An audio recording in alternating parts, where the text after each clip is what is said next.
একদিকে বাড়ির উঠানে খোঁড়া হচ্ছে কবর, অন্যদিকে ঘরের ভেতর চলছে দুই মেয়ে সহ স্বজনদের বুক ফাটা আহাজারি।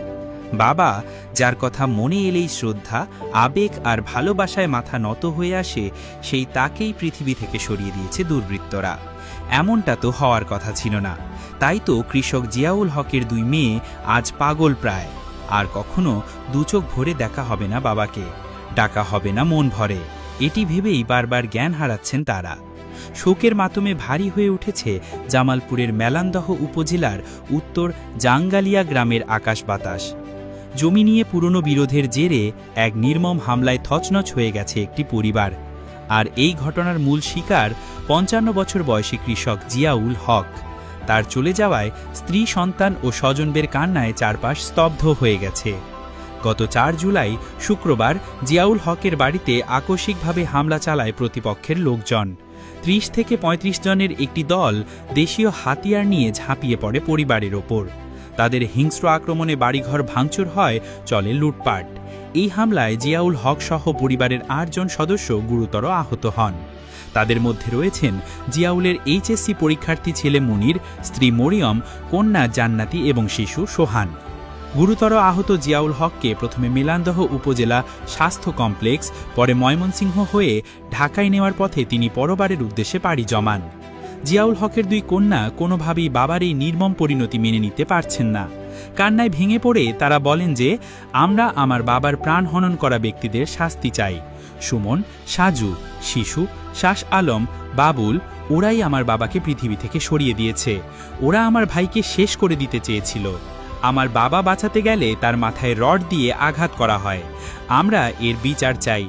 একদিকে স্বামীর চলে যাওয়া, অন্যদিকে গুরুতর আহত এইচএসসি পরীক্ষার্থী ছেলের ভবিষ্যৎ নিয়ে চিন্তায় পাছর হয়ে গেছেন জিয়াউলের স্ত্রী মরিয়ম।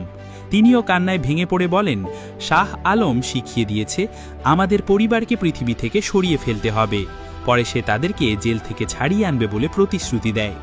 এই কথা শুনেই শাকিল, সুমন, সাজু, শিশু আর তার বাবা বাবুল মিলে আমার স্বামীর প্রাণ নেয়। আমার হাতও তারা ভেঙে দিয়েছে। আমি তাদের শাস্তি চাই, কঠিন বিচার চাই। পরিবারের স্বজন ও এলাকাবাসী জানান, দুই পরিবারের মধ্যে জমি নিয়ে দীর্ঘদিনের বিরোধ চলছিল। এর আগেও বেশ কয়েকবার সালিশ বৈঠক হলেও প্রতিপক্ষরা কোনো সমাধান মানতে রাজি ছিল না। ঘটনার দিন তারা পরিকল্পিতভাবে হামলা চালায়। ঘটনার পর থেকেই অভিযুক্তরা বাড়িঘরে তালা দিয়ে পালিয়ে গেছে।